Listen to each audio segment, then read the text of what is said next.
Пей, давай. Семья Фатыховых сегодня спасается от жары как может. Рассказывают, сами могут пересидеть дома с кондиционером, а вот детей удержать невозможно. С самого утра они купаются в фонтане в местном парке. Дети возле фонтана, конечно же. В какое время? Обычно утром, либо вечером. Днем стараемся не выходить, потому что, очень тяжело. Парки с фонтанами стали популярным местом отдыха буквально по всему городу. На столбиках термометра днем 35 градусов. Она с нами справилась, мы с ней не справляемся. Мы с ней боремся с помощью этого фонтана. Еле-еле вытащили, никак не соглашается, никуда уходить не хочет. Как тебе фонтанчик? Холодный, но теплый. Справляемся только пока сидя здесь. Потому что жара – это невыносимая. Сейчас уже вечереет, фонтаном включается подсветка, а солнце не такое жарко, но детей из фонтанов вытащить просто невозможно. Дети, вода теплая!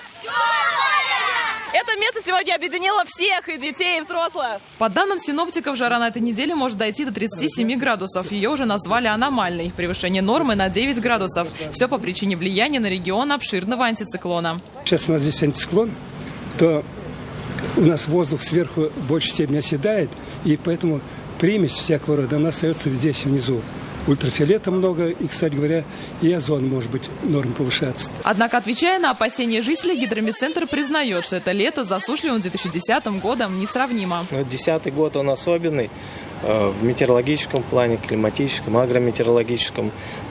Но там был гораздо более продолжительный период вот таких критических температур.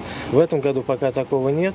Однако аномальная жара, если не для хозяйства, то для организма остается экстремальной. Врачи призывают татарстанцев быть внимательны к своему здоровью. Повышается риск возникновения различных обострений заболеваний, тромботических осложнений.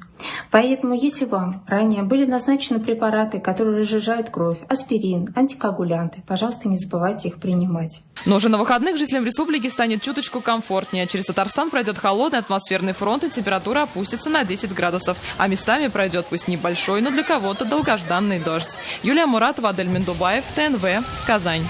Все новости дня в выпуске программы «Новости Татарстана» на YouTube-канале ТНВ. Подписывайтесь.